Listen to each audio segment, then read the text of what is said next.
Welcome back, everybody, to another episode of UPressPlay Sports. I'm your host and sports editor, Richard Pereira. Joining alongside me today is photo editor Eston Parker and contributing writer Kevin Garcia. Hey, guys, how are we doing today? Doing great, man. How you guys doing? Doing pretty well. Yeah, Mia and Eston had fun this weekend, especially on Saturday with FEU football, giving Fordham a torching win of 45-14.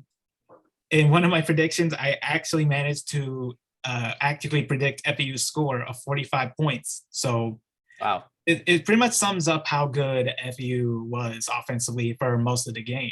Eston, what were your thoughts throughout the match?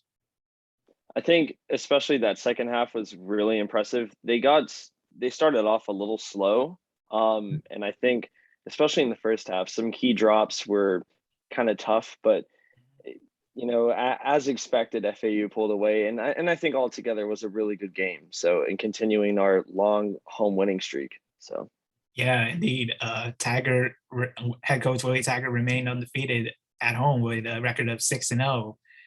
And the next home game for FAU will be against FIU, but that can wait until later. Perry on Saturday, Nicosi Perry on Saturday threw for 27 of 43 passes and for 278 yards and 2 touchdowns, including on his longest pass being a 25-yard pass. He's still keeping up the momentum, as it seems. Kevin, what do you think of FEU's performance against Fordham? Yeah, I mean, Perry is a good quarterback. He was on fire. The rushing game was also good too. 246 rushing yards. That's a pretty impressive number. I mean, the guys are on fire. Coming off like a tough loss to Florida, they've won 2 in a row, and I was thoroughly impressed with this game, especially the offense. I mean, the defense was solid too, but the offense is just clicking on all cylinders right now, and everything's coming together at the right time. Yeah, and I have to agree with that. The running game with a net rating of 246 yards, that is particularly very good. Malcolm Davidson had 14 attempts for a net gain of 63 yards. Kelvin Dean, in his freshman year, had 9 attempts for 78 yards and a touchdown, his first in his career with FAU, as well as Larry McCammon with 8 attempts for 38 yards, with a net rating of 37, actually, with a touchdown. And James Charles with 8 attempts and 30 yards as well. So the running game did its job on Saturday. And they have to keep that up for next week when they go on the road to Colorado to take on Air Force on Saturday, September 25th at 8 p.m. That game will be broadcast on Fox Sports 2 or simply FS2. And it will be a crucial game for FAU to have and hopefully win before they start conference play the week after. So what are our thoughts before FAU heads to Colorado to take on Air Force? I think Nkosi Perry continuing his hot start will be crucial. I mean, so far, he hasn't even thrown an interception yet. And he's given us a lot of stability at the quarterback position, which is crucial because we haven't, besides Robeson, we've been struggling to have a good quarterback historically. And I think if we can keep a consistent running game along with forcing turnovers and eliminating those drops that we saw a lot of in the first half, I think that we should be looking pretty good, even though going up to Air Force will be tough. And not just because it's an away game, but also got to consider, I'm sure the major altitude difference could make a slight difference. I mean, I feel like it's somewhat comparable to how, when you're conditioned in this Florida heat, Florida teams have an advantage, but when you're going up, and I believe Air Force is in Colorado, correct? Yes. I mean, you're dealing with a massive difference in elevation. So I wonder if that will play any effect. Yeah, that'll probably be a factor, I'm sure. I mean, hopefully the guys can get in early, get some practice out there in Colorado, but I'm also curious to see if this rushing game continues. Like, I think that's a main point to watch. Not a bigger, but a main point to watch because the rushing game's just been on fire. So let's see if they can keep it up against Air Force. Yeah, I have to agree with that. They'll have to adjust a lot to that high altitude. But I wish them the best of luck against Air Force. Should they beat Air Force, it would be a great way to start conference play the week after. Moving on for football, we head to FEU soccer. First, we'll talk about men's soccer. They did not have any games this weekend, but last Tuesday, they had a overtime victory for the Gulf Coast 3-2, which actually had them down 2-0 for over half of the game. And once they scored a goal, they didn't look back, and they were able to equalize to force extra time and had the game-winning goal they needed to have 4 wins out of 5 games this season. Eston, I know you were at the game that day. What did you think? Those first 2 goals for Florida Gulf Coast were really tough, and you could tell the players were extremely frustrated, especially because they created a lot of chances, both before and even initially after. But once that first goal came in, it almost seemed like you could tell they were like, all right, we're still in this game, and they had plenty of time. But it was a really exciting game. The fact that they were able to win late in overtime in such dramatic fashion, along with the great crowd that was there. That was the biggest crowd I've ever seen at a men's soccer game so far. It was a really thrilling game, and it was awesome to see the resilience from that team. I think that they're not just showing their resilience, but they're showing just how purely talented they are to overcome a dramatic deficit like that. Yeah, and looking at the stats, for the Gulf Coast did outshoot FAU 17-14, including shots on target 11-5. But luckily for FAU, Neil Strauber was there to save the day for them despite conceding 2 goals. He managed to make 9 saves compared to Fort Gulf Coast's 2. So even if the defense is still not there yet as compared to last season, there are times when the defense revitalizes itself in time to keep FAU in the game. And for this game against Florida Gulf Coast, it pulled off in a miracle, especially with that game-winning goal in overtime. So congrats to FAU men's soccer.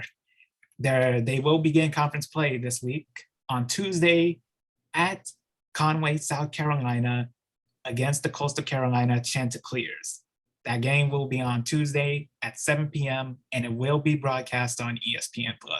So if you have a subscription on ESPN+, be sure to watch that. And now we move forward to women's soccer. On Friday, if I'm not mistaken. Oh, I think I'm mistaken. It's on Thursday. My bad. On Thursday, they began conference play. Bless you, Eston. Bless you. Thank you. On Thursday, FE women's soccer kicked off conference play on Thursday against North Texas, and similar to the men's side, they pulled off also another overtime victory. This time being a 2-1 win for the Owls, as they rallied back down 1-0 to take the game to kick off conference play with a win, a crucial win, in fact. Eston, what do you think about this performance for women's soccer? Jokingly, besides the fact that they may have been inspired by watching the men's team and thought to themselves, hey, let's also win another late overtime game. It was really fun to watch, and especially against a team like North Texas, which I believe came into the game with 5 wins. They were looking really strong and in good form. The fact that the women's team was able to start off conference play like that and at home getting a victory, I'm sure that's not only a huge confidence and momentum boost for them, but it also, I'm sure, from not only a coach's but a player's perspective, will probably make them think that, you know, in tough moments, they know that they can overcome deficits and beat teams that maybe on paper have better records or seem better than them. I mean, let's not forget that, Richard, I know you mentioned to me the other day that the last time these two teams played each other, it was the conference title game a couple of years ago. Yeah, 2019. So I think that getting this win is going to be huge going into conference play. And yes, FAU was actually very aggressive against North Texas. outshooting them 17-7, including 8 shots on target to North Texas's 2. Even though North Texas kept them limited with 6 saves for themselves, while FAU only had 1. That offense for FAU actually came through on Thursday and gave FAU the win they needed to pick themselves back up after struggling a lot through the games against non-conference opponents. After the win against North Texas, they went to Miami on Sunday to take on our rivals FIU, and they had to settle for a 1-1 draw.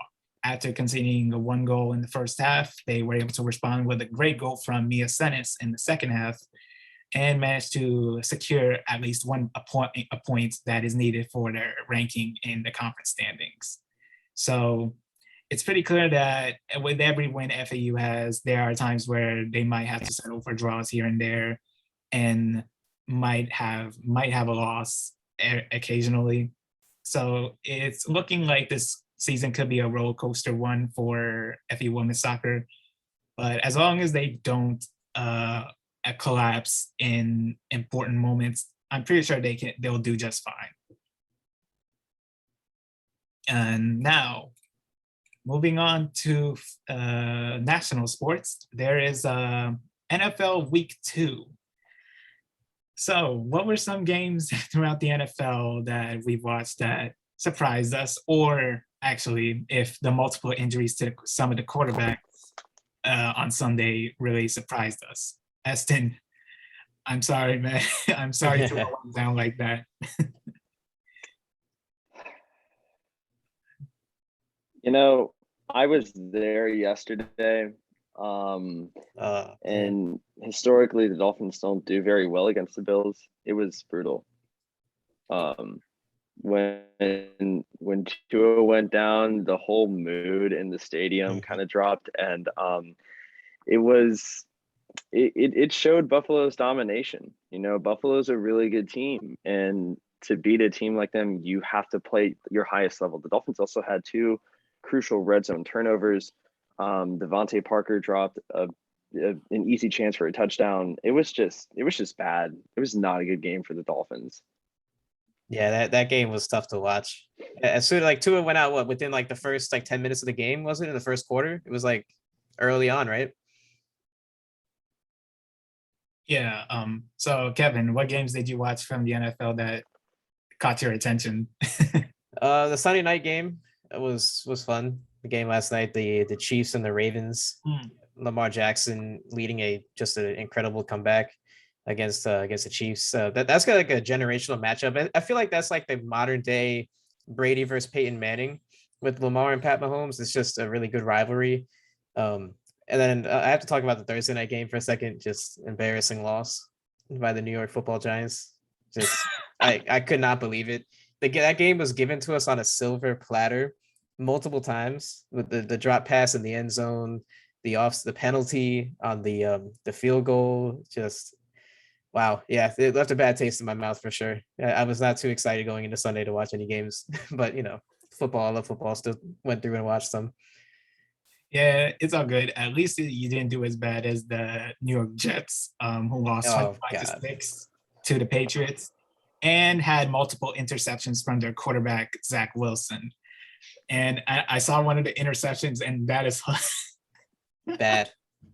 I wonder if he's going to do like Sam Darnold to say that he was seeing ghosts or something.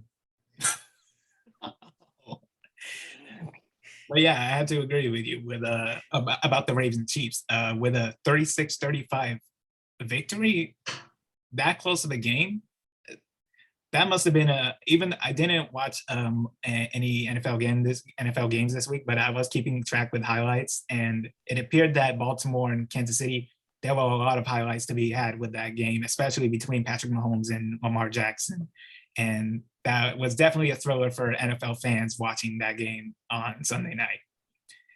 And moving on from the NFL, there is something brewing in FIFA, as they're trying to talk to soccer clubs, leagues, and players' unions this month in September about trying to organize a men's World Cup every 2 years instead of the traditional 4 years.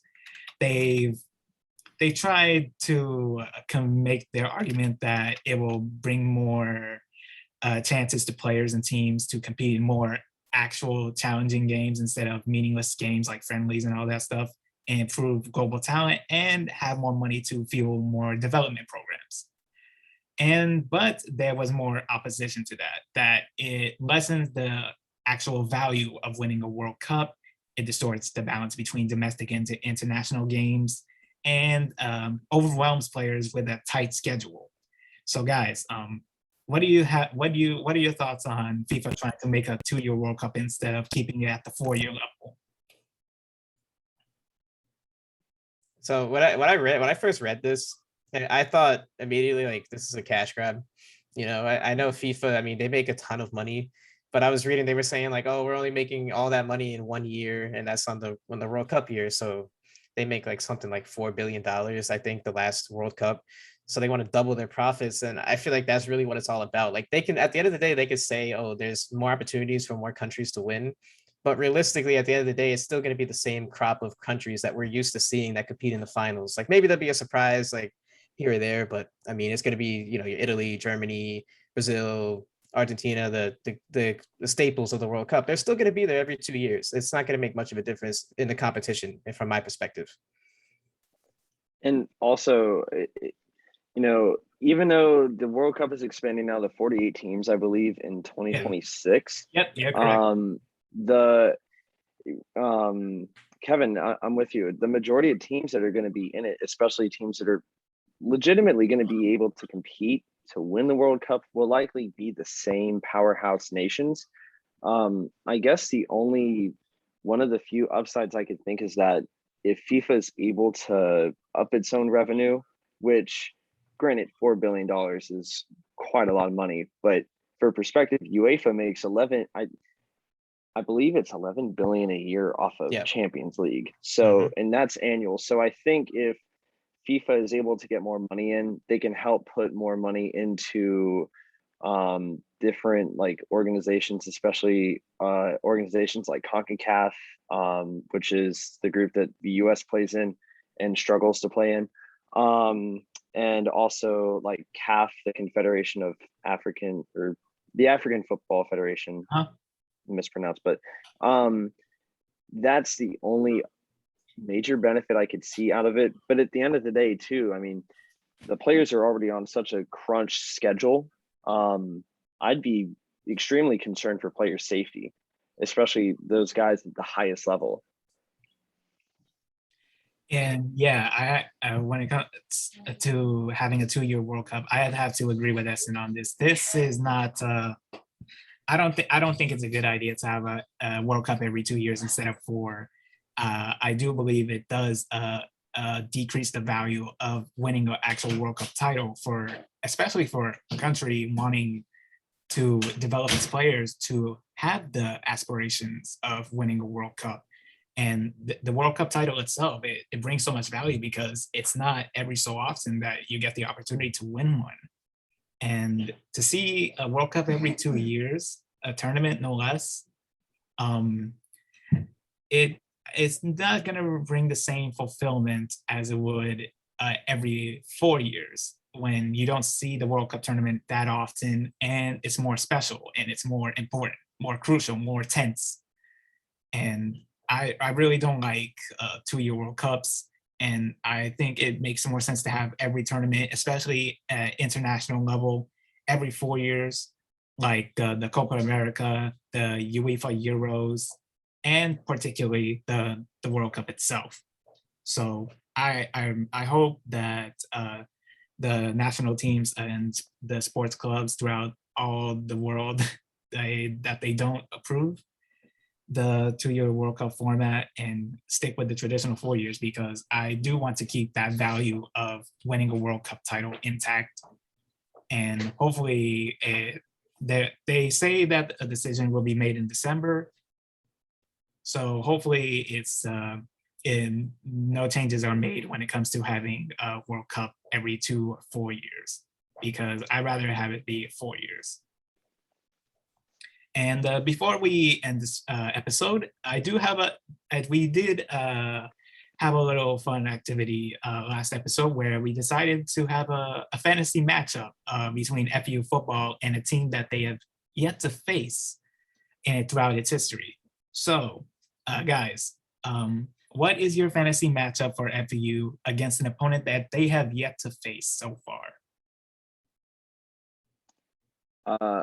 There were two teams I thought of, but one I feel like is more realistic than the other. I would love to see them play Florida State because Florida State is no longer that good. And unless I misread, we've never played Florida State. Yeah, and I think we'd actually have a legitimate chance of beating them. But I think I guess a more realistic option would be Coastal Carolina.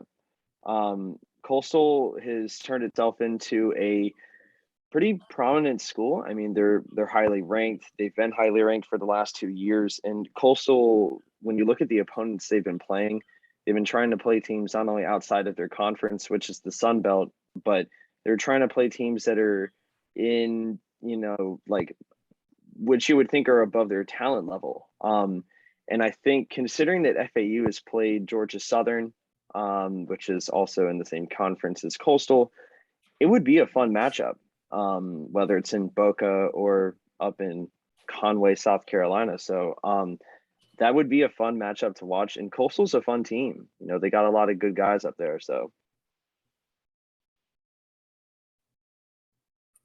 Kevin, what do you think? What's your fantasy matchup? So I like Eston, have written down Florida State. I think that one was just a no-brainer. So I had a couple other options too, because I figured one of you guys would say Florida State. I went a little like real fantasy with this. I went with Oregon. I just feel like that would be a fun matchup because Oregon historically is a high-powered offense and they're one of the most respected schools in college football. So I feel like that would be fun. I also was looking at Penn State too. Penn State, another historic college football powerhouse. Those games may not be the best games, depends on how the rosters are looking for both sides, but it would be a lot of fun. I think either way, to go to Oregon or to go to Penn State or have them coming down to Boca, it'd be big. It'd be a big deal if one of those schools came down here. Yeah, and I have to agree with you on that. Having the best preference is to have a home and away series against these teams, and having big name teams come to Boca Raton, it would definitely bring a huge crowd to each of those games. So as the both of you have mentioned, I do have two teams in mind that would really have sold out crowds if we were to have a home and away series against them. The first team I'll go with is a team that is nationally ranked right now, and that team is the Michigan Wolverines. Yeah, like thinking of the away logistics, the FAU would be playing in a stadium that has a capacity of over 100,000 people. FAU playing in front of a crowd of that size, that would be monumental, as I should say. And considering that Michigan has a lot of history, has the most all-time wins in college football history, has won multiple championships throughout its college football history, and playing a team like Michigan would be huge for FAU, and then playing them at home, that would definitely bring a sold-out crowd in seconds.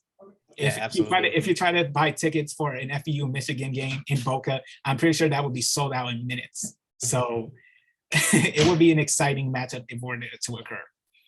And an honorable mention I would give to a fantasy matchup would be FAU and UCLA.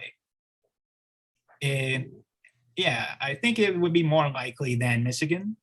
And not to mention that the away logistics, especially in Cali, with the Rose Bowl, with having over 90,000 people be at the stadium itself, it would also give FAU more name recognition actually, and UCLA also has success, not to the extent of Michigan's, but it's success regardless. And it's more likely for FAU to actually have a matchup series with UCLA in the future if if I were to say that.